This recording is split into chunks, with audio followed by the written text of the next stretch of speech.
Well, this year, Fox 5 has partnered with Fox News Latino to bring you stories of immigrants who've made their mark in the world. All right, and one man from El Salvador turned his love of computers into a successful tech company. Jessica Formoso has his story in tonight's installment of Our American Dream. This is the very definition of the American dream. Born in El Salvador, he came to the United States at the age of 4 with his mother and father. They were escaping violence. In the early 80s, there was a civil war in El Salvador, and there was a lot of stuff that was going on very negatively.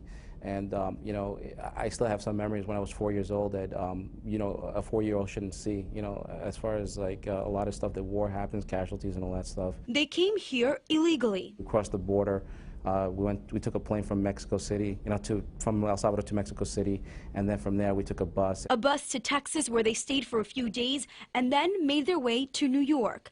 The father of 2 has been in this country for 34 years. He became an American citizen at the age of 17. He went to college but didn't know what he wanted to do. He always had a thing for computers. So when does Juan fall in love with computers and technology? As my father, I go back to 1983, that my father bought me the Atari 2600, you know. At that time it was $150, and back in 83, $150 was like equivalent to like maybe, what, 500 bucks today? Vides was attracted to video games. What he loved about the games were the graphics. In 1995, at the age of 17, he purchased his first computer. Bought my first computer for $3,000.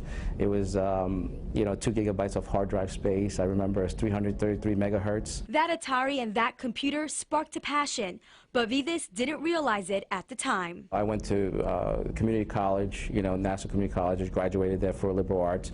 But all the time I was always tinkering with computers. And I never realized that my hobby was going to be a living that I was going to be working in. So at the age of 26, he went back to school and got his degree in computer programming from Farmingdale State University.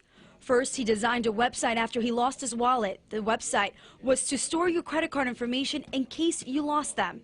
Then he later started his own business, Tech ACS Corp., which eventually grew to employ 20 people. Google is saying that they're releasing the new algorithm. I started doing websites on the side as a consultant. And then from a consultant, it turned to a full-time position and my own company. I've been working. And then from website, it migrated to search engine optimization because everybody wanted to be on the first page of Google. From playing video games to fixing computers to having his own tech company, Juan Vides has created over 1,000 websites for well-known companies like Tabachnik and Inca-Cola. Did one website for Inca-Cola, which is a subsidiary of Coca-Cola.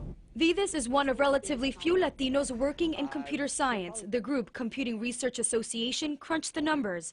Last year, only 4.1% of bachelor's degree awarded in computer science went to black students, while 7.7% went to Hispanic students. Either way, Vides says he believes more Latinos will get into the business, and he hopes to be very successful in the coming years. I have given a lot of opportunities to make it happen here, you know, so that's, like I said, I am very fortunate, and I count my blessings every day. In Westbury, Long Island, I'm Jessica Formoso, Fox 5 News.